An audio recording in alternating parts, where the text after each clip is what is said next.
आ रही है आपको?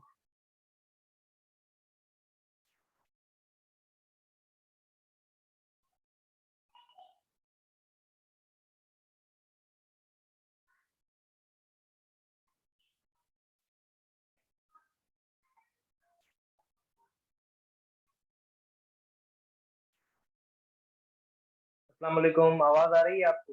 मैसेज करके बता दें मुझे। वॉइस और वीडियो क्लियर है?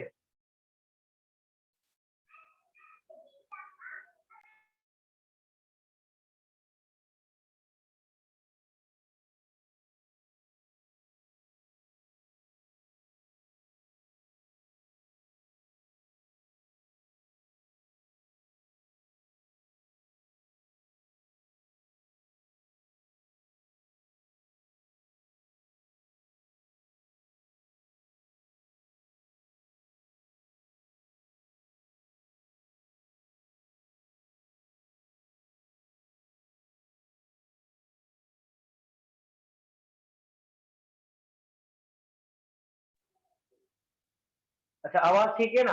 आवाज और वीडियो क्लियर है?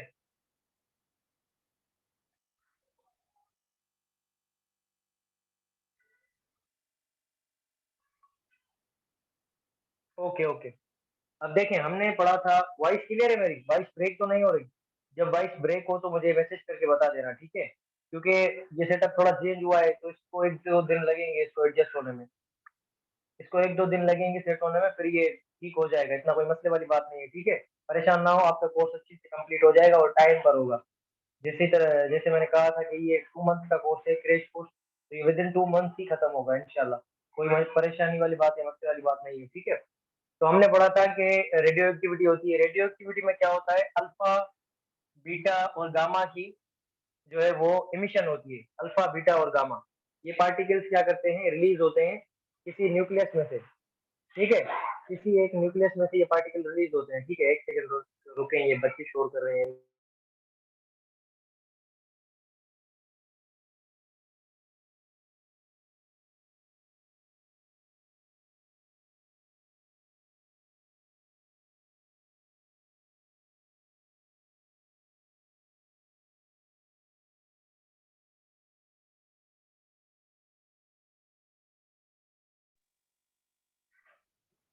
अच्छा, वॉइस और वीडियो क्लियर है ना?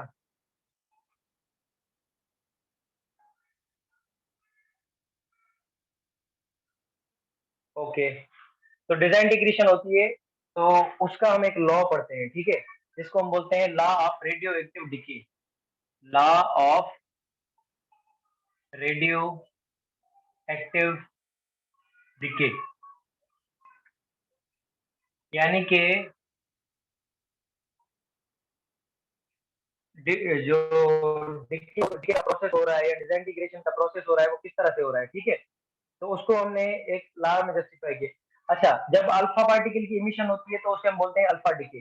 जब बीटा पार्टिकल की इमिशन होगी तो उसे हम बोलेंगे बीटा डिके। गामा पार्टिकल की जब डिसइंटीग्रेशन होगी या इमिशन होगी, बाहर निकलेगा, जब अल्फा बाहर निकला तो उसे हम बोलेंगे अल्फा डिके। न्यूक्लियस टूटा, उसने अल्फा बाहर निकाल दिया। बीटा बाहर निकला तो उसे बोलेंगे बीटा डीके। गामा बाहर निकलेगा तो उसे बोलेंगे गामा डीके। सबको मिलाकर अगर एक लॉ के फॉर्म में पढ़ेंगे तो उसे बोलेंगे law of radioactive decay. Suppose करें कि हमारे पास कुछ एलिमेंट्स प्रेजेंट है,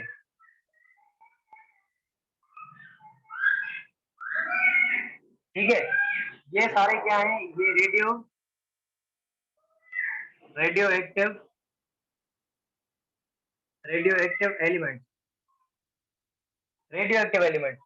अब रेडियो एक्टिव एलिमेंट्स हैं, ये क्या करते हैं, टाइम के साथ डिक्रीज कर जाते हैं, डिसइंटीग्रेट होंगे, टूटेंगे, फिर इसमें से यानी कि ओरिजिनल वैल्यू से कम हो जाएंगे। अब ये होगा किस तरह से, एक प्रोसेस, एक यानी कि क्वांटिटी होती है जिसको बोलते हैं हम half life. Half life, half life हम किसे कहते हैं, हाफ लाइफ हम बोलते हैं the time, time in which time in which original number of atoms present reduces to half। Half life वो टाइम होता है जिसमें जो नंबर ऑफ एटम्स प्रेजेंट है वो हाफ हो जाए, ठीक है। नंबर ऑफ एटम्स क्या हो जाए, हाफ हो जाए, ठीक है। एक सेकेंड।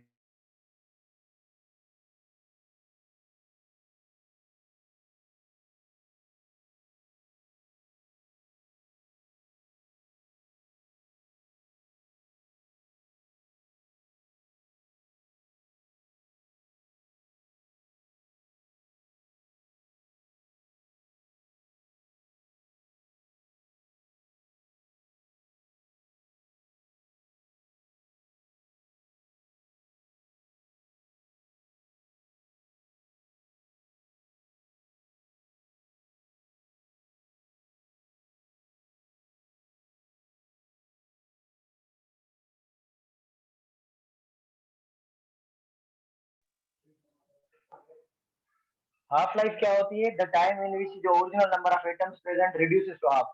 ये वो टाइम होता है, ये वो टाइम होता है जिसमें नंबर ऑफ एटम्स क्या होते हैं, हाफ हो जाते हैं। अब सपोज करेंगे ओरिजिनली आपके पास ये 6 एटम्स प्रेजेंट है, ये 1 2 3 4 5 6। अब एक हाफ लाइफ गुजरने के बाद अगर मैं बोलूं कि यहाँ पर एक हाफ लाइफ गुजरी है, इसको सिंबल किस तरह से लिखते हैं, टी लिखकर 1/2 लिखते हैं साइड में, ठीक है, सब स्क्रिप्ट। तो ये अभी एक लाइफ हाफ लाइफ गुजरने के बाद ये कितने हो जाएंगे, ये 3 हो जाएंगे, ठीक है। ये कितने हो जाएंगे, 3। अब जब दूसरी हाफ लाइफ गुजरेगी तो ये 1.5 हो जाएंगे, यानी कि ऑलमोस्ट इस तरह से ये 1 कंप्लीट और ये 0.5, ठीक है। अरे थोड़ा आस्ते आस्ते आस्ते थोड़ा आवाज, ठीक है। तो ये कितने हो जाएंगे, हाफ। तो इसी प्रोसेस को आप नाम देते हो क्या, हाफ लाइफ। तो कभी कभी सवाल आते हैं हाफ लाइफ के ऊपर, तो उसके लिए जनरल फार्मूला तो एक प्रेजेंट होता है, लेकिन उसको समझने के लिए यहाँ पर मैं एक थोड़ा सा बना देता हूँ ताकि आपको एक रफ आइडिया बन जाए आपके माइंड में कि आपने हाफ लाइफ निकालनी किस तरह से, आपने हाफ लाइफ निकालनी किस तरह से। सपोज करेंगे आपके पास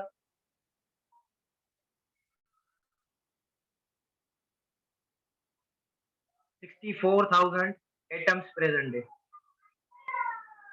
कितने एटम्स, 64,000। अगर मैं आपसे पूछूं कि कितनी हाफ लाइफ के बाद, यानी कि हाफ लाइफ कितनी गुजरेंगी कि इन एटम्स का जो नंबर है वो हो जाएगा 16,000, या इसको 8,000 कर,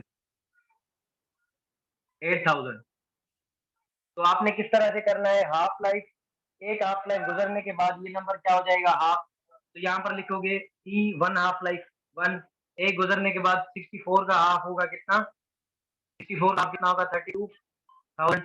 दूसरी हाफ लाइफ गुजरेगी तो इसका नंबर कितना हो जाएगा 16,000। तीसरी जब हाफ लाइफ गुजरेगी तो इसका नंबर कितना हो जाएगा 8,000। तो आपको पता चल गया कि 3 हाफ लाइफ गुजरी हैं, तभी इनका नंबर जो है वो 8,000 हमें मिला है। तो इस मेथड से जो है आप निकाल सकते हो कि हाफ लाइफ कितनी गुजर चुकी है, ठीक है। और नंबर ऑफ एटम्स आपके पास कितने प्रेजेंट है। अच्छा, अगर क्वांटिटी वाइज आपसे पूछा जाए, अगर आपसे कहे कि आपके पास 180 gram milligram 180 milligram of iodine present है, 180 मिलीग्राम ऑफ आयोडीन, ठीक है। अगर 180 मिलीग्राम ऑफ आयोडीन आपके पास प्रेजेंट है, तो अगर आपसे इस तरह से पूछे कि 3 हाफ लाइफ गुजर गुजर गई, 3 हाफ लाइफ गुजर गई, बताओ कि इसकी क्वांटिटी क्या बचेगी, ये अभी कितना बचेगा। तो 3 हाफ लाइफ के बाद ये किस तरह से होगा, 180 एक हाफ लाइफ यानी कि हाफ, ये कितना बनेगा, ये बनेगा 90। अब दूसरी हाफ लाइफ गुजरेगी कितना बनेगा 40। तीसरी हाफ लाइफ गुजरेगी तो ये कितना बनेगा 24.5 mg। ये एक हाफ लाइफ, ये दूसरी हाफ लाइफ, ये तीसरी हाफ लाइफ, यानी कि इसको डिवाइड बाय 2 करते जाना है आपने। जितनी हाफ लाइफ गुजरेंगी तो उसकी तरह से आपने इसको प्रोसेस को आगे कंटिन्यू करना है, यानी कि एक हाफ लाइफ गुजरी है तो इसको डिवाइड बाय 2 करो, दूसरी हाफ लाइफ, ये तीसरी हाफ लाइफ, तो अब जो क्वांटिटी प्रेजेंट है दैट इज 24.5। क्लियर हुआ ये।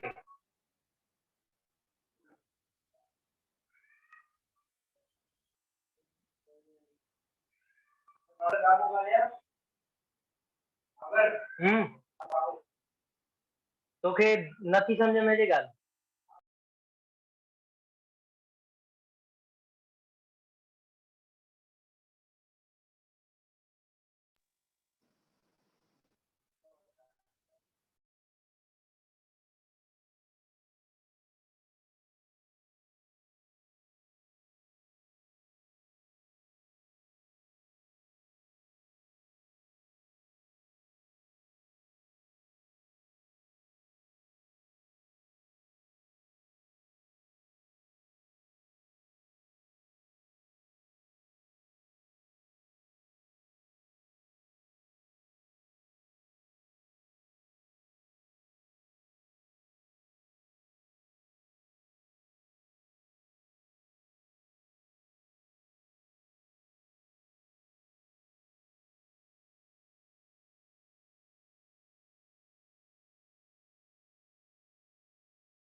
वीडियो वॉइस क्लियर है? बीच में एक कॉल आ रही है, या आप ही के टाइम पे होना होता है, वैसे सारा दिन कॉल नहीं है। ओके, तो ये हाफ लाइफ वाला कॉन्सेप्ट क्लियर हुआ। अब दूसरी चीज होती है, अब ये शॉर्टकट किया हमने डिवाइड बाय टू करके, बार बार ये डिवाइड बाय टू, तो आपकी मर्जी है, आप पर डिपेंड करता है कि आप इस जो है पैटर्न को फॉलो करो, या आप एक फॉर्मूला याद कर लो, n अपान 2 पावर n। ठीक है, ये फॉर्मूला है number of atoms remaining after n half life. यानी कि n हाफ लाइफ, n कोई भी एक नंबर है, वो हाफ लाइफ गुजरने के बाद आपके नंबर ऑफ एटम्स कितने बचते हैं, वो आप कर सकते हो। सपोज कि थोड़ी देर पहले यहाँ पर मैंने कोई वैल्यू लिखी थी, अभी वो मुझे याद नहीं कि क्या लिखा था मैंने, लेकिन यहाँ पर देखो, अगर मैं बोलूँ कि 120 mg आपके पास प्रेजेंट है आयोडीन, वो 3 हाफ लाइफ गुजरने के बाद कितना बचेगा, नंबर ऑफ एटम्स कितने बचेंगे, तो किस तरह से करोगे, n अपान 2 पावर n, n की जगह पर क्या रखोगे, 120 mg, और 2 पावर n, n की जगह क्या रखोगे, 3 हाफ लाइफ, 3। तो ये किस तरह से होगा, 120 अपान 2 इंटू 2 तो ये हो जाएगा 120 अपान 8। तो इसका जो भी वैल्यू आए आप वो कर सकते हो, यानी कि number of atoms remaining after an half life, तो वो आप इस तरह से निकाल सकते हो। ठीक है, एक हाफ लाइफ के बाद कितने बचेगा, दूसरी हाफ लाइफ के बाद कितने प्रेजेंट होंगे आपके पास। ठीक है, अगर परसेंटेज में लिखा हो कि कितना परसेंटेज बचेगा, तो इस तरह से कर सकते हो, एन अपान 2 पावर एन करोगे, इसका जो वैल्यू आएगा ना, सपोज करो जो भी आपके पास वैल्यू आया, सपोज करो वैल्यू आया एक, कोई भी एक नंबर आया, उसको आपने मल्टीप्लाई कर लेना है 100 के साथ, 100 के साथ मल्टीप्लाई करोगे तो कितना परसेंट जो है वैल्यू बचा आपके पास एटम्स का, वो आपको परसेंटेज का वैल्यू भी मिल जाएगा। Is it clear? क्लियर हुआ?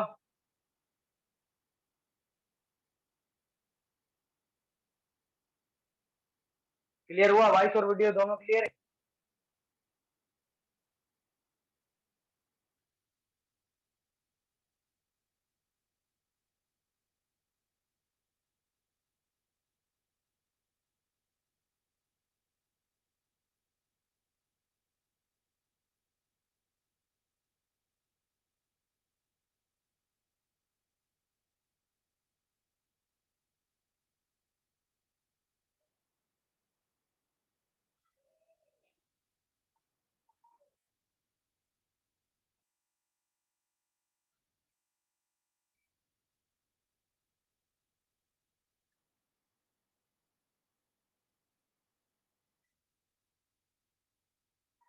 किसी को कोई डाउट, अगर कोई चीज समझ ना आई हो तो पूछ सकते हो।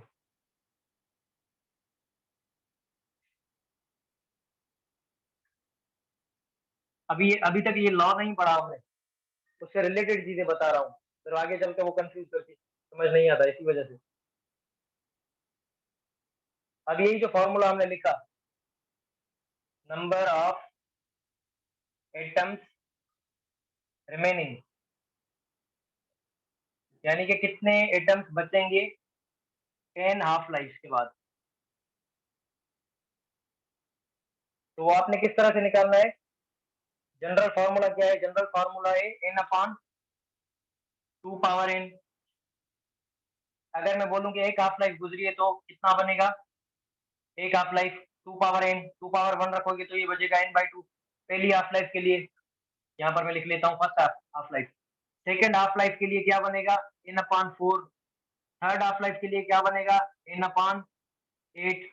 फोर्थ हाफ लाइफ के लिए n अपान 16। फिफ्थ हाफ लाइफ के लिए n अपान 32। सिक्स के लिए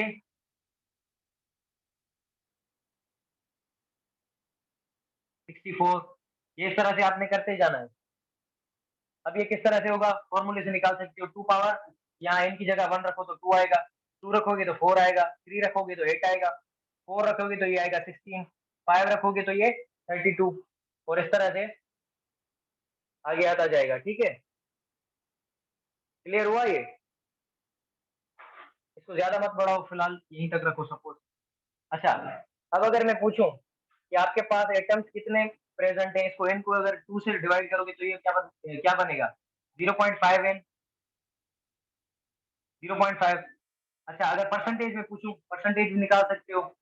0.5 इंटू 0.5 n इंटू 100, कितना आएगा ये? 50%।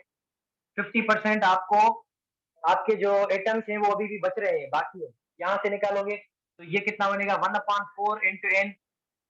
1/4 कितना होता है? 0.25। यानी कि 0.25 एटम्स आपके बच रहे हैं अभी भी 100 में से या 1 में से। 0.25 अगर परसेंटेज पूछे तो क्या करना है आपको? 0.25 n को 100 के साथ मल्टीप्लाई कर लेना है, तो ये कितना बनेगा? 25%। 25% ओरिजिनल एटम्स के अभी भी बच रहे हैं। ठीक है, ये वाली चीज क्लियर हुई। अभी ये फॉर्मूला है नंबर ऑफ एटम्स रिमेनिंग का, ये बच कितने रहे। अगर पूछे कि डिसइंटीग्रेट यानी कि डिके कितने हो गए, तो वो भी आप निकाल सकते हो। क्लियर हुआ ये? अगर पूछे कि डिसइंटीग्रेट या डिके कितने हुए, तो वो भी आप निकाल सकते हो। डिके के लिए क्या करना है? Decay, decayed atoms after an half life, यानी कि एटम्स के डिके कितने हुए, तो वो आपने क्या करना है? सिंपल एन में से ये वाला वैल्यू माइनस करना है, n upon 2 power n। Suppose करो कि ओरिजिनल वैल्यू आपके पास क्या है? n, उसमें से ये वाला वैल्यू क्या हुआ? बच रहा है, तो बाकी जो वैल्यू बचेगा वो क्या होगा? डिसइंटीग्रेट। टोटल वैल्यू क्या है? n, उसमें से ये वाला वैल्यू बच रहा है, तो जो रिमेनिंग है वो डिसइंटीग्रेट हो जाएगा, n minus n upon 2 power n। ठीक है, इसमें से 0.5 बच रहे हैं, तो अगर टोटल में बोलूं कि आपके पास एलिमेंट है n, ठीक है, तो उसमें से 0.5 निकालो, तो 0.5 जवाब आएगा।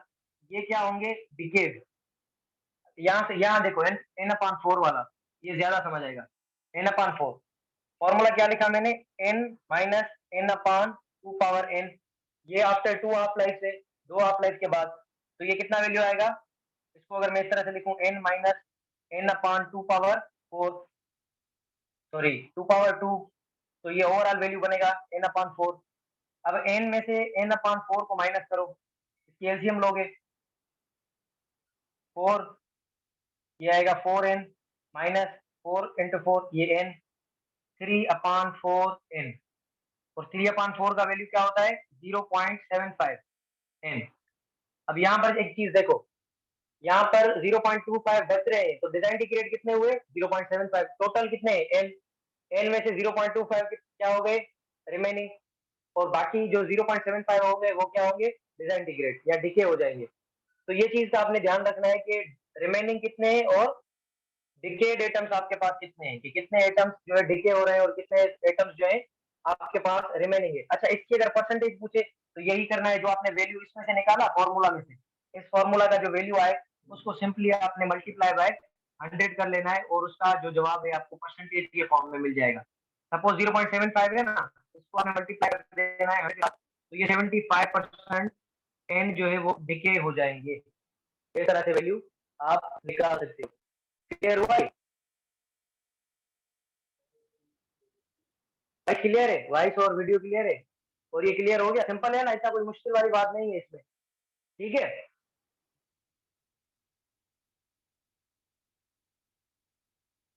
ओके।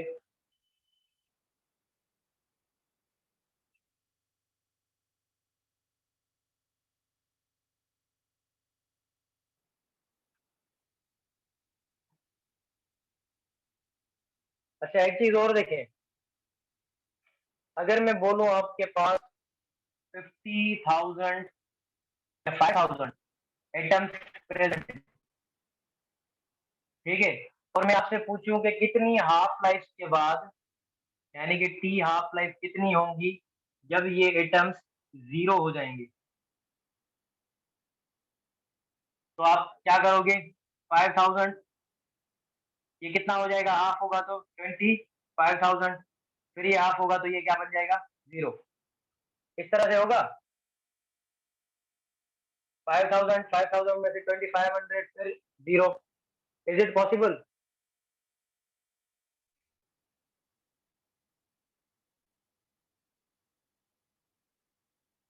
सवाल समझ आया कि अगर 5000 एटम्स है तो मैंने पूछा है कि कितनी हाफ लाइफ के बाद ये जीरो हो जाएगी। तो ये क्या इस तरह से हो सकता है कि 5000 में से 2500 बना और 2500 से फिर ये जीरो बना, यानी कि 2 हाफ लाइफ के बाद जो है वो ये एटम्स जीरो हो जाएंगे। Is it possible?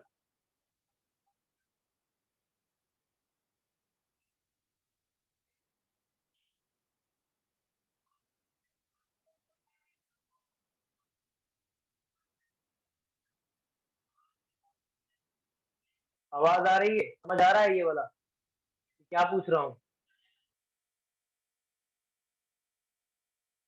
क्या बताऊँ? अगर बोलो तो मैं बताऊँ।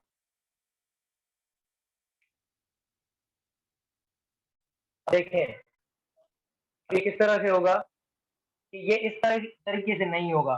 पहली बात, आपने हमेशा क्या करना है कि 5000 ओरिजिनल एटम्स रखने। एटम्स एटम्स के बदले में एन भी रख सकते हो, एन नंबर ऑफ एटम्स को शो करता है। अब जब ये एक हाफ लाइफ गुजरेगी तो ये बनेगा 2500, ठीक है। अब जब दूसरी हाफ लाइफ होगी तो इसका हाफ होगा, इसका नहीं होगा मजीद, ये जीरो नहीं बनेगा। 5000 में से ये 2500 बना, अब 2500 का हाफ बनेगा, यानी कि 2500 तो ये कितना बनेगा, 1250। और ऐसे आप डिवाइड करते जाओगे तो ये वैल्यू और छोटा होता जाएगा, छोटा होता जाएगा, बिल्कुल ही स्मॉल हो जाएगा, लेकिन ये वैल्यू जीरो नहीं होगा। तो इसी वजह से हम बोलते हैं कि पार्टिकल जो है, आपके पास जो डिकेइंग एटम्स है, डिकेइंग एटम्स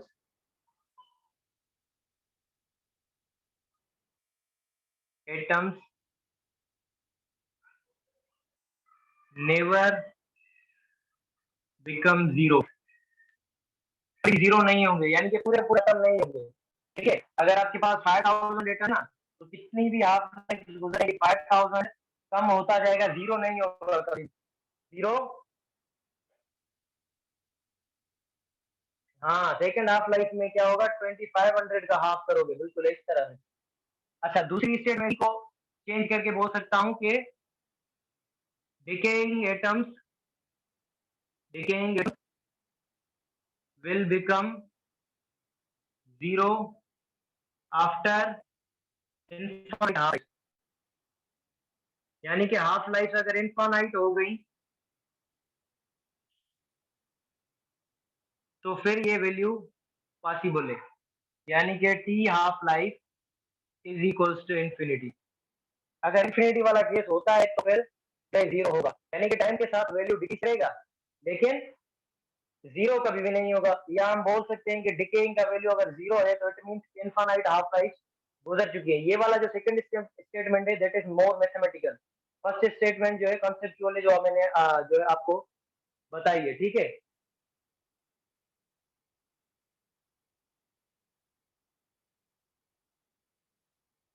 अच्छा, अब ला क्या कहता है?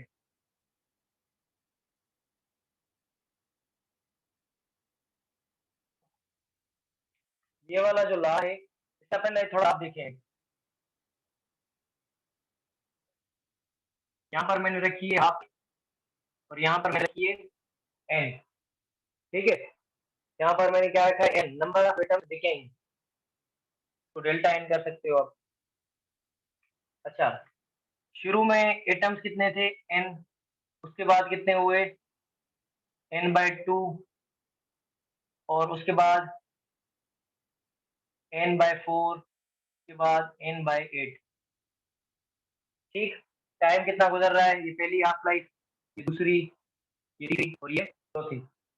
हाइट के गुजरने के बाद इनके वैल्यू पर क्या इफेक्ट आ रहा है वो हमें देखना है।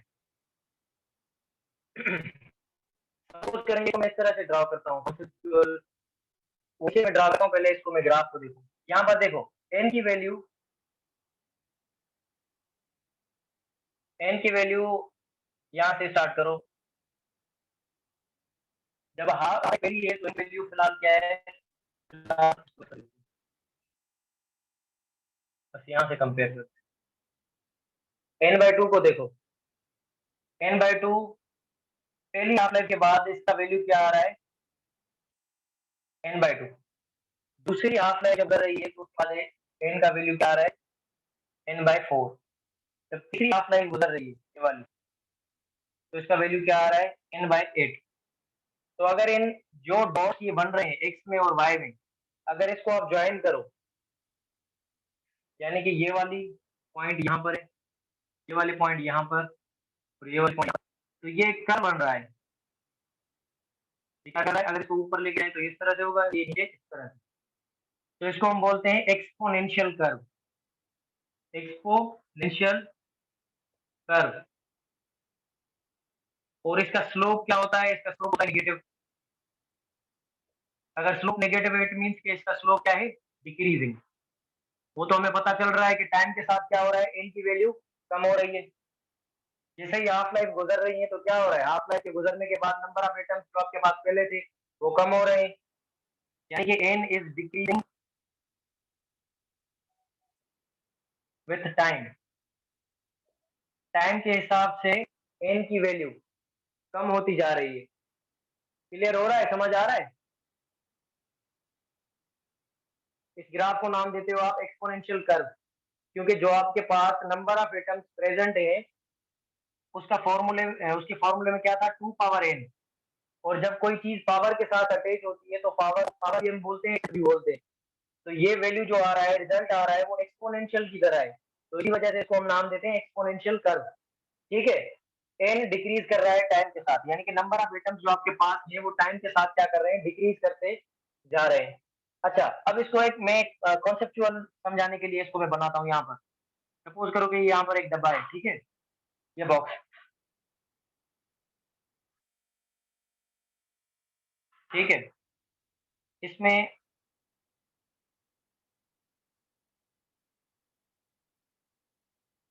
इस डब्बे में पहले क्या है कि 16 एटम्स प्रेजेंट है। कितने एटम्स, 16 एटम्स, यानी कि एन की वैल्यू कितनी है, 16।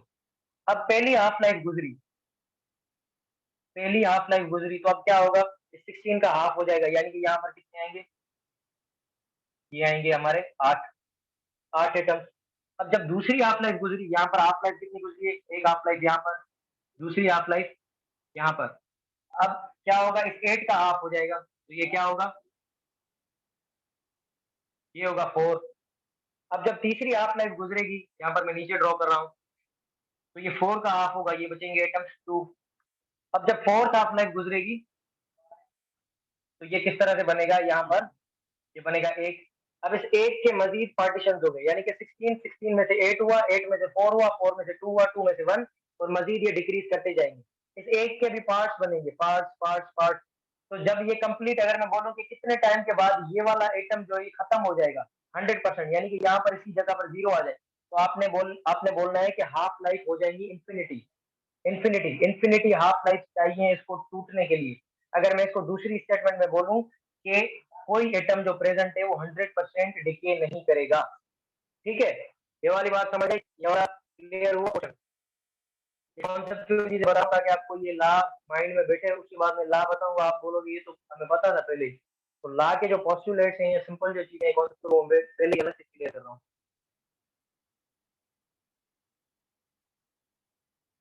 ठीक है,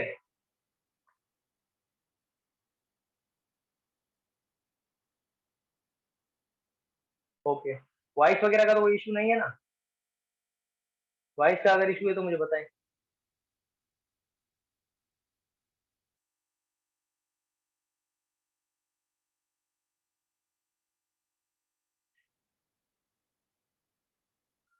ओके ओके।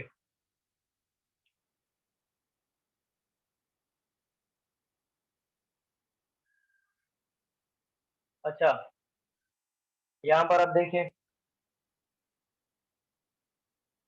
अभी इससे रिलेटेड में कोई चीज बता रहा, पता नहीं क्या। हाँ, एक आपके पास हाफ लाइफ का फॉर्मूला होता है, वो आपने याद कर लेना है। ये डेरिवेशन से आता है, T half life is equal to 0.693 upon lambda. और लेमडा क्या है, it is decay constant, decay constant. अभी मैं बताता हूँ ला के अंदर की ये डीके कांस्टेंट क्या होती है। फिलहाल आपने क्या याद करना है, हाफ अपॉन लेमडा। जब आप प्रॉब्लम सॉल्व करो ना तो 0.693 तकरीबन 0.7 के इक्वल है। तो इस ऊपर वाली वैल्यू को मैथमेटिकल यानी कि प्रॉब्लम्स के लिए अगर आपको कोई प्रॉब्लम या एमसीक्यू आए तो इसको यहाँ पर 0.7 सपोज करके सॉल्व करोगे तो ज़्यादा बेहतर बनेगा। यानी प्रॉब्लम में पर्पस के लिए आपको इसकी वैल्यू 0.7 रख सकते हो, ठीक है? तो टी हाफ लाइफ और डीके कांस्टेंट का रिलेशन देखो, टी हाफ लाइफ और डीके कांस्टेंट क्या है? एक दूसरे के साथ इनवर्सली प्रोपोर्शनल।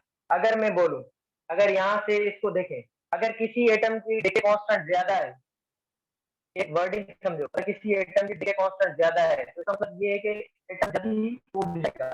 अगर किसी एटम की डीके कांस्टेंट की वैल्यू कम है तो इट मींस कि उसका टूटने का जो उसको टूटने में टाइम लगेगा, ठीक है? यानी कि अगर डीके कांस्टेंट ज्यादा तो रैपिड रैपिड डिवीजन, डिसइंटीग्रेशन बोल दो। अगर वैल्यू कम, डिसइंटीग्रेशन। वैल्यू कांस्टेंट की अगर ज्यादा है तो एटम कम है तो एटम स्लो टूटेगा। यानी कि अगर ये जल्दी टूट, हाफ लाइफ कम है, हाफ लाइफ के लिए अपने टू हो जाए। अच्छा दोबारा सुनो, दोबारा सुनो, ठीक है? डीके कांस्टेंट क्या है? डीके कांस्टेंट और अपना हाफ लाइफ का जो रिलेशन है वो इनवर्स है। डीके कांस्टेंट और हाफ लाइफ का अपना ये डीके कांस्टेंट और ये हाफ लाइफ। अब देखो इसका रिलेशन क्या है? इसका रिलेशन है इनवर्स, ठीक है? तो पहले ये समझो, यानी कि अगर किसी चीज की डीके कांस्टेंट की वैल्यू ज्यादा होगी तो उसकी हाफ लाइफ कम, अगर हाफ लाइफ का वैल्यू ज्यादा तो डीके कांस्टेंट की वैल्यू कम। अब ये होगा किस तरह से? तो पहले आपने ये चीज समझनी है कि डीके कांस्टेंट की अगर वैल्यू ज्यादा है तो एटम जो है कोई भी रैपिड डिसइंटीग्रेट कर जाएगा, यानी कि जल्दी से टूट जाएगा। अगर डीके कांस्टेंट की वैल्यू कम है तो वो स्लो डिसइंटीग्रेट करेगा, यानी कि टूटेगा लेकिन स्लो। अब देखें, अगर कोई एटम जल्दी टूट रहा है इट मींस कि उसकी हाफ लाइफ क्या होगी? कम होगी। हाफ लाइफ वो टाइम होता है जिसमें एक एटम टूट जाए। अगर एक एटम है जो 4 सेकंड के अंदर टूट रहा है, दूसरा एक एटम है जो 8 सेकंड के अंदर टूट रहा है, तो जिसका टाइम कम है उसकी हाफ लाइफ क्या होगी? कम। और जो जल्दी टूटेगा जिसकी हाफ लाइफ कम होगी वो क्या होगा? जल्दी टूटेगा। तो ये इस रिलेशन को प्रूव करता है। जिसकी हाफ लाइफ कम उसका डिके कांस्टेंट ज्यादा, डिके कांस्टेंट ज्यादा इसका मतलब ये है कि वो एटम जल्दी टूट जाएगा। इस इक्वेशन से और कुछ नहीं मिलता, आपको सिर्फ ये वाली कॉन्सेप्चुअल चीजें समझा रहा हूँ क्योंकि इस दोनों रिलेशन जो है वो उल्टा है। अगर इसकी अपना डिके कांस्टेंट की वैल्यू ज्यादा है ना तो इसका हाफ लाइफ क्या होगा? कम। ये वाली चीज क्लियर हुई? अभी क्लियर हुआ? अभी क्लियर हुआ ये? यानी कि इसके लिए T half will be less और इसके लिए T half will be more. Okay, voice का तो इशू नहीं है ना अभी?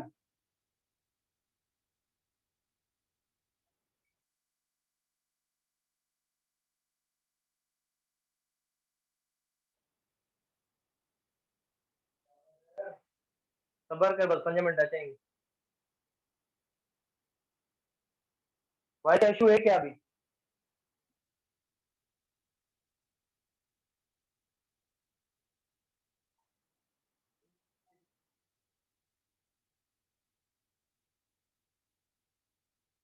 ओके, ठीक है। तो इसको समझ लो, प्रॉब्लम के लिए 0.693 मान लेना। 0.693 को आप अप्रोक्सीमेटली 0.7 के बराबर लेते हो, ठीक है? अगर मैं बोलूँ आपसे कि एक एटम है जिसकी कांस्टेंट की वैल्यू, यानी कि एक एटम है जिसकी डीके कांस्टेंट की वैल्यू है 0.7 into 10 पावर 2, ठीक है? तो मैं पूछूं कि उसकी हाफ लाइफ की वैल्यू क्या होगी, तो आप आराम से कर सकते हो। यहाँ पर क्या है कि हाफ लाइफ इज इक्वल, अब ऊपर लिखो 0.693, पान नीचे रखो लेना। अब 0.693 मैंने आपको पहले बताया कि इसको आप 0.7 रख सकते हो। नीचे क्या रहा है? 0.7 into 10 0.7 into 10 पावर 2 प्लस का, ये 0.7 0.7 में खत्म हो जाएगा। ये 10 पावर 2 नीचे प्लस का है, ऊपर जाकर माइनस का हो जाएगा, तो ये बनेगा टी पावर -2। ये हमारा हाफ लाइफ का आंसर होगा। सेकंड, हाफ लाइफ का वैल्यू आपको इस तरह से मिल जाएगा। इसको प्रॉब्लमेटिक पर्पस के लिए आपने करना है, ठीक है। ये वाली चीज क्लियर हुई। अब मैं थोड़ा लॉ बताता हूँ आपको कि ये लॉ क्या है। सिंपल है, इतना कोई मुश्किल वाली बात नहीं है, ये चैप्टर ऑलमोस्ट खत्म है आपका इसके बाद। क्लियर हुआ ना ये?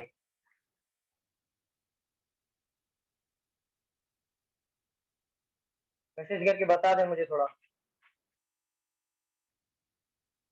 ओके।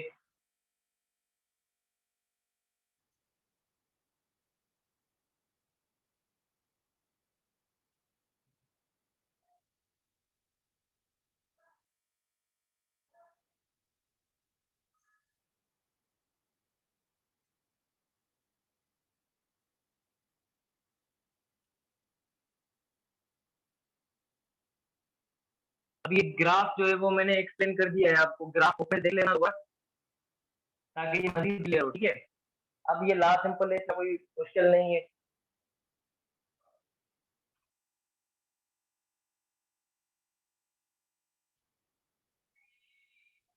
डिकेइंग एटम्स, ठीक है। यहाँ पर आपने क्या करना है, ये ला कहता है delta N upon delta T. तो सिंपल करके करते हैं।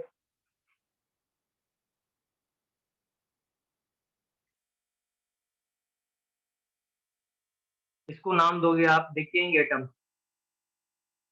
डिकेइंग एटम्स सिंबल याद करनी है, प्रॉब्लम में फंसोगे। सिंबल याद करनी है, delta N upon delta T किसके लिए सिंबल है? डिकेइंग एटम्स के लिए।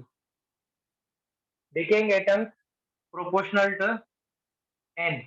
अब एन क्या है? एटम्स प्रेजेंट या प्रेजेंट एटम्स। यानी कि अगर डिकेइंग एटम्स आपके पास ज्यादा है, सॉरी अपना प्रेजेंट एटम्स आपके पास ज्यादा है, तो एटम्स डिके भी ज्यादा करेंगे। सपोज करेंगे एक एक जगह पर आपके पास 6 रेडियो एक्टिव एटम्स हैं और दूसरी जगह आपके पास 16 एटम्स हैं डिकेइंग।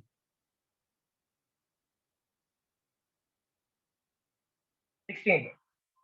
दोबारा से ये चीज समझो, ये फॉर्मूला क्या है? Delta N upon delta T decaying atoms, यानी कि rate of atoms decaying is proportional to atoms present. जितने एटम्स प्रेजेंट ज्यादा होंगे उतना डिके ज्यादा करेंगे। यहाँ पर अगर 6 एलिमेंट्स हैं तो यहाँ पर 3 डिके करेंगे एक हाफ लाइफ के बाद। यहाँ पर 16 है तो कितने कर जाएंगे? 8 डिके कर जाएंगे एक हाफ लाइफ के बाद। तो ये वाली जो फॉर्म हमने देर पहले पढ़ी, इसी को ला के अंदर इसने रखा है, ठीक है। 3 डिके कर रहे हैं यहाँ पर एन का वैल्यू क्या है? ज्यादा, यहाँ पर एन का वैल्यू क्या है? कम। तो यहाँ पर delta N upon delta T का वैल्यू भी क्या हो रहा है? कम। Rate of atoms decaying with time वो कम है। यहाँ पर delta N upon delta T इसका वैल्यू क्या है? ज्यादा। क्लियर हुआ या दोबारा से बताऊं? क्लियर हुआ ये?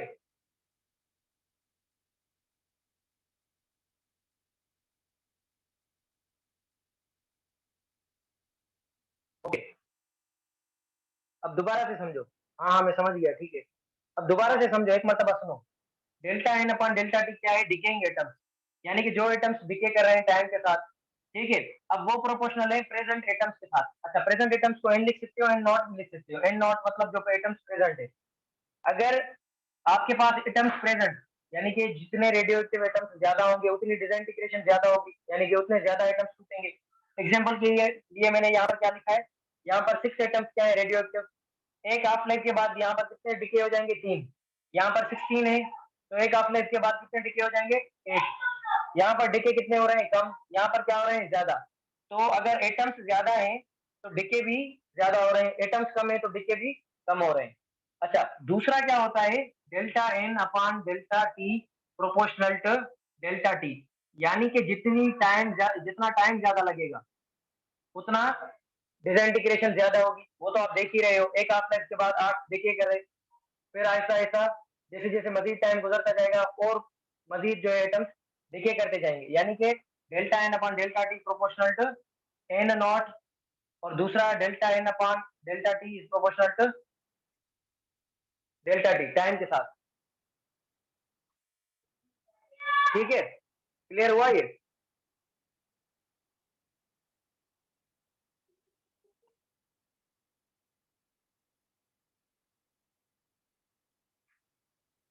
अच्छा एक चीज देखो, इसको delta N upon delta T,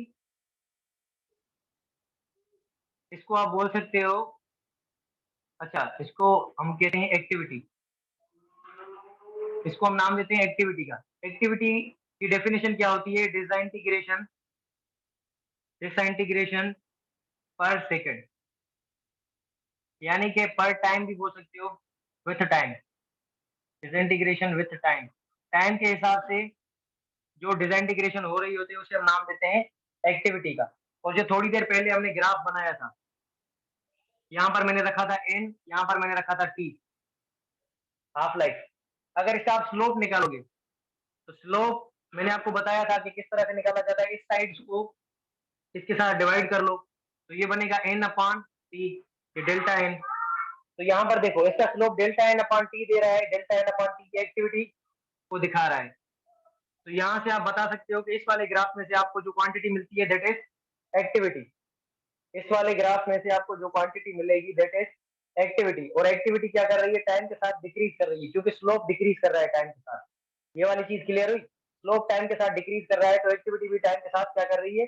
decrease कर रही है। एक्टिविटी होती क्या है? डिजाइन डिक्रेशन विद टाइम, टाइम के हिसाब से जो टूट रहा होगा उस प्रोसेस को हम नाम देंगे अपना एक्टिविटी। अब देखें, इसको आप देखें delta N upon delta T, ये किसके साथ प्रोपोर्शनल है? एन के साथ। इसको मैं लिख सकता हूँ एक्टिविटी ए के साथ, यानी कि ए प्रोपोर्शनल है एन के साथ, delta N upon delta T proportional है एन के साथ एटम्स प्रेजेंट, ये जो हमने थोड़ी देर पहले पढ़ा। और delta N upon delta T को मैं एक्टिविटी लिख सकता हूँ ए, तो ए प्रोपोर्शनल एन के साथ, इसकी जगह पर मैंने ये रख दिया। अब प्रोपोर्शनलिटी हटाकर आप एक कांस्टेंट देते हो, तो कांस्टेंट यहाँ पर आएगी डीके कांस्टेंट, लेमडा, लेमडा की तरह इसकी सिंबल होती है और इसको हम बोलते हैं डीके कांस्टेंट। और यहाँ पर रखोगे एन, यहाँ पर माइनस दोगे इसके सामने। माइनस क्यों आता है? माइनस इसी वजह से आता है कि टाइम के साथ जो है एटम्स डिक्रीज कर रहे हैं, एटम्स डिक्रीज विद टाइम। ये आपने चीज समझ लेनी है कि टाइम के साथ एटम्स क्या हो रहे हैं? कम हो रहे हैं। तो इसी वजह से यहाँ पर डिक्रीज आता है, यानी कि टाइम के साथ जैसे जैसे टाइम गुजरता जाएगा तो एटम्स की वैल्यू कम होती जाएगी और एक्टिविटी डिक्रीज करती जाएगी। ये चीज क्लियर हुई? ये फॉर्मूला याद रखना है आपने, A is equal to minus, ठीक है, कांस्टेंट एन। ओके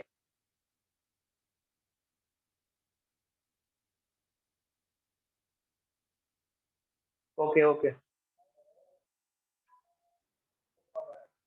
अरे साइड में मत लो।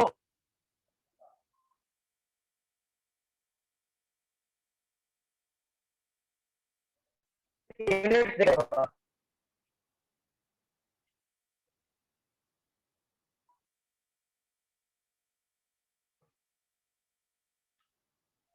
यूनिट्स किस तरह से होते हैं इसके? पहले तो एक यूनिट आप सिंपल जिस तरह से डिसइंटीग्रेशन, डिसइंटीग्रेशन का मतलब होता है टूटना, डिसइंटीग्रेशन पर सेकेंड, इसको आप नाम देते हो बेक्यूरल, बीक्यू, ठीक है। यानी कि one becquerel is equal to one disintegration per second. अगर कोई एटम एक सेकंड में टूट रहा है, एक एटम एक सेकंड में टूट रहा है तो इसको हम बोलते हैं कि वन बेक्यूरल। इसकी एक्टिविटी कितनी है? वन बेक्यूरल। ये यूनिट्स है, किसकी यूनिट्स ऑफ एक्टिविटी, ये याद करना। सुना होगा कुछ उल्टे पुल्टे यूनिट्स अपनी बना लो,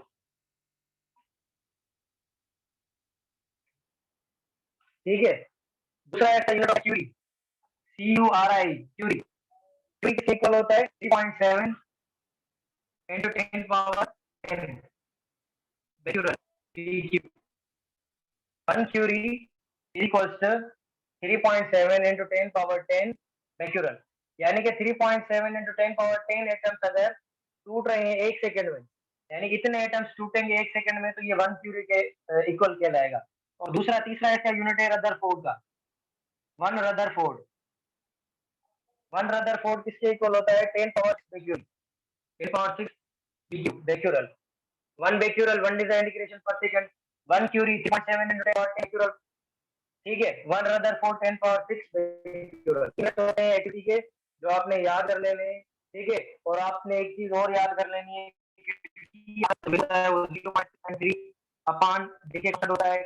जिसका डीके कांस्टेंट बड़ा होगा वो डिसइंटीग्रेशन के रैपिड डिसइंटीग्रेशन करेगा, जल्दी टूट जाएगा। ठीक है। और उसकी हाफ लाइफ क्या होगी, बहुत ही कम होगी। हाफ लाइफ क्या होगी, अगर डीके वैल्यू ज्यादा होगा तो स्लो डिसइंटीग्रेट करेगा और उसकी हाफ लाइफ की वैल्यू ज्यादा होगी, क्योंकि यहाँ पर रिवर्स है। डीके कांस्टेंट का और इसका यूनिट क्या होता है डीके कांस्टेंट का, यूनिट क्या होता है डीके कांस्टेंट का, वो देख लो। जब भी किसी का यूनिट निकालना हो तो फॉर्मूला जो आपके पास प्रेजेंट हो उसमें से कांस्टेंट की वैल्यूज को इग्नोर कर दो थोड़ी देर के लिए। समझ आ रहा है ना। अब डीके को अगर मैं यहाँ पर लिखूं तो ये आएगा 0.693 अपॉन टी हाफ लाइफ। समझ आ रहा है, क्लियर हो रहा है। ओके। यहाँ पर देखो मैं क्या किया, सिर्फ लेमडा को इस साइड लेके क्या होती है, हाफ लाइफ को इसकी तरह लेके आया हूँ। तो ये lambda is equal to 0.693 upon T half. Time का यूनिट क्या होता है, सेकंड। और ये वाली वैल्यू क्या है, कांस्टेंट। तो इसको तो आप इग्नोर कर दोगे यूनिट डालने के लिए। ये क्या बनेगा, तो इनवर्स, यानी कि डीके कांस्टेंट का वैल्यू क्या है, सेकंड इनवर्स। और सेकंड इनवर्स भी यूनिट होता है फ्रीक्वेंसी का। अगर कभी सवाल आ जाए which of the following is same unit as that of frequency, किसका यूनिट फ्रीक्वेंसी के जैसा है। ऑप्शन में डीके कांस्टेंट लिखा हो तो डीके कांस्टेंट को सिलेक्ट कर सकते हो।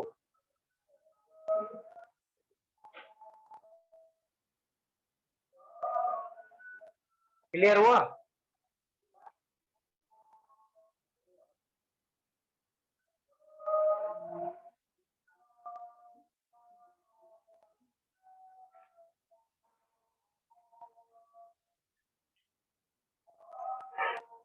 अच्छा, जनरल फॉर्मूला याद रख लें, number of atoms remaining after time T. Time T के बाद आपके पास एटम्स कितने होते हैं, ये फॉर्मूला लेकिन आप कैलकुलेटर की मदद से निकाल सकते हो अपना वैल्यूज का। ना इसमें से एग्जाम में सवाल आएंगे और ना ही कुछ और, लेकिन अगर फॉर्मूला आ जाए, फॉर्मूला आ सकता है, एंट्री में आ सकता है एक मरतबा शायद, पास के अंदर या के अंदर ये वैल्यू था भी इसका। ठीक है, तो वो आप वैल्यू याद कर लेंगे, ई पावर एन नॉट। ये बस थोड़ा सा याद कर लेंगे, e power minus into N naught. ठीक है, ये काम का नहीं है, प्रॉब्लम्स के लिए आपने इसको हर चीज यूज नहीं करना, उसको कंफ्यूज नहीं करना। ठीक है, जो मैंने ट्रिक्स बताई है वो आपने ट्रिक्स अप्लाई करनी है, सारा वैल्यू जो है वो निकल आएगा जिस भी तरह का होगा। ठीक है, और उसमें अपना आप सॉल्यूशन वो निकाल सकते हो किसी भी चीज का।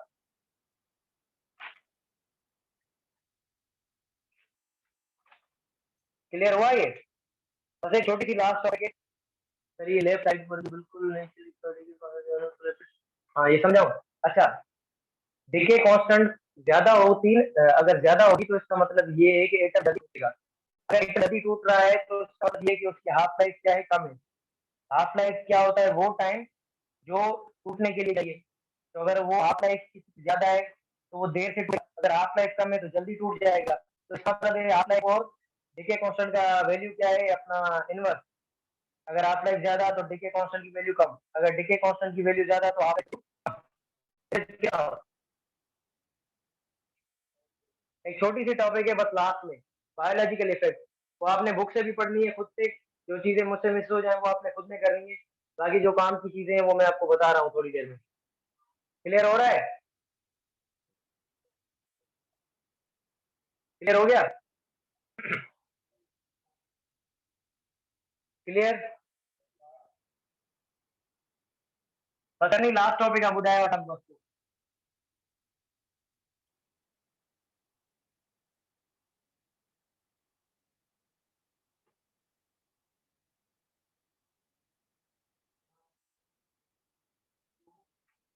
एक टॉपिक है बायोलॉजिकल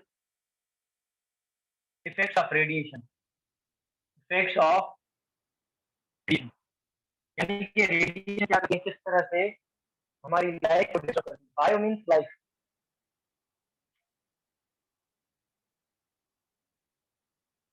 लाइफ के ऊपर जो है इन रेडिएशन क्या क्या इफेक्ट होता है, तो ये हमें पढ़ना है, ठीक है। अगर आपको पता है कि लेयर्स होती हैं, ओजोन ये हमें प्रोटेक्ट कर रहा होता है, या एलिमेंट्री होता है, ये हमारी अर्थ के ऊपर जो ऑर्गेनिज्म है इनको प्रोटेक्ट करता है, ठीक है। एक और चीज, अब वो चीजें आपके बुक के अंदर लिखी हुई है, आपको थोड़े बहुत एग्जाम्पल्स याद करने हैं। आयोडीन का कुछ एलिमेंट, आई थिंक आयोडीन 131 है मेरे ख्याल से, जो यूज होता है किसके लिए, कैंसर के लिए, थायराइड कैंसर। ये आपके बुक के अंदर पंजाब टेक्स्ट के अंदर कुछ एग्जांपल्स लिखे हैं, ये आपको याद करने हैं। और कोबाल्ट यूज होता है किसी और पर्पस के लिए। ये कुछ एग्जांपल्स हैं जो डायरेक्ट आ सकते हैं, वो आपने वैल्यूज याद करने हैं। अब आपके जो थ्योरेटिकल पोर्शन है वो अपने बुक में है। अब दो चीज यहाँ यहाँ बुक में इंक्लूड करती है वो मैं आपको बता रहा हूँ, बस मैथमेटिकल है थोड़ी, मोर विद दी फार्मूला। आपने बुक के अंदर देखी होगी एक क्वांटिटी लिखी होगी, डोज। डोज क्या होती है, एनर्जी एब्जॉर्ब्ड बाय मास। इतना बता रहा हूँ उतना याद करते जाओ, एंट्री में इससे ज्यादा नहीं आएगा। डोज क्या है, energy upon energy absorbed upon mass. अब इसकी यूनिट क्या है, पहले तो जनरली यूनिट बनेगा, वो क्या बनेगा, जूल पर केजी। लेकिन इसकी अलग अलग नाम है, इसका यूनिट अलग है और जो पुराना यूनिट है वो अलग है। ओल्ड यूनिट है आपके पास, और ऐसा यूनिट इसका क्या है, ऐसा यूनिट है इसका ग्रे, GRAY, ग्रे। इसको GY के साथ आप लिखते हो। ओल्ड यूनिट इसका क्या है, ओल्ड यूनिट इसका रेड, RAD।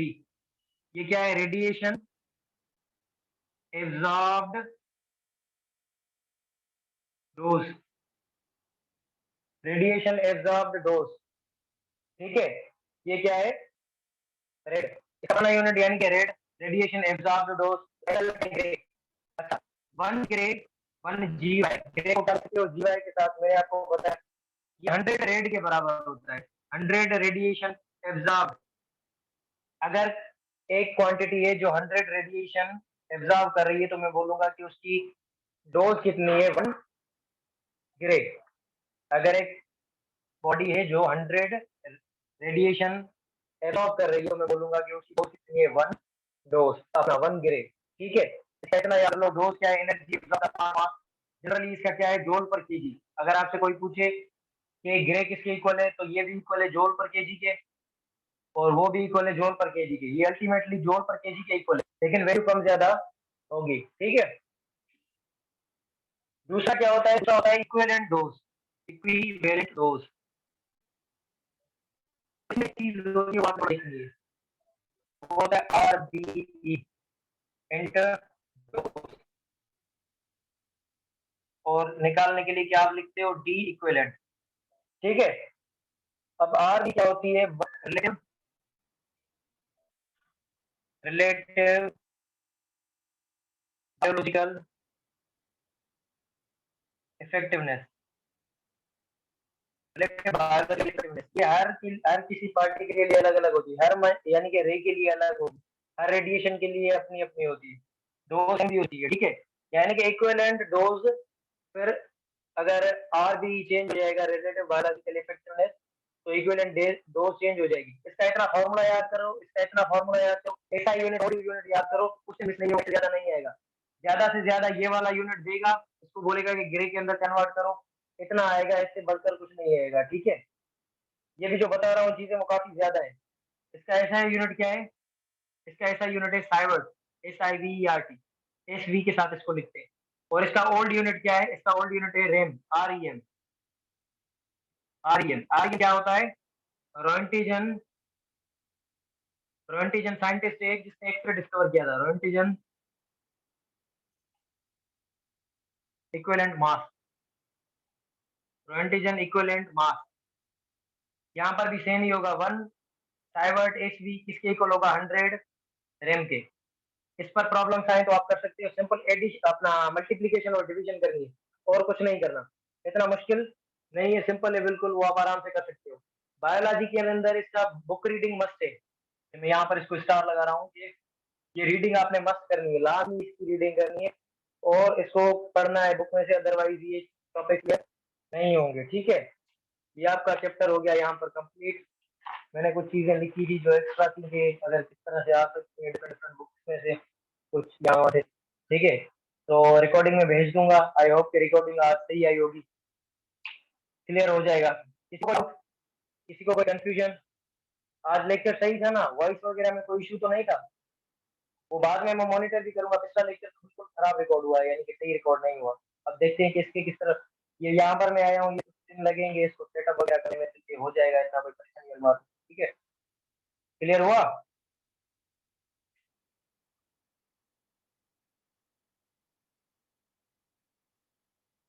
क्लियर हुआ? तो आज के लिए क्लास इतनी ही, इंशाल्लाह ताला कल मज़ीद डिस्कस करेंगे। और फर्स्ट ईयर, ओके, ओके, मैं ऐसे सेंड कर देता हूँ आपको। कल इंशाल्लाह ताला मज़ीद जो है डिस्कस करेंगे, और आपको मैं फर्स्ट ईयर से स्टार्ट कराऊँगा, ठीक है? आपकी खत्म हो गई ये वाली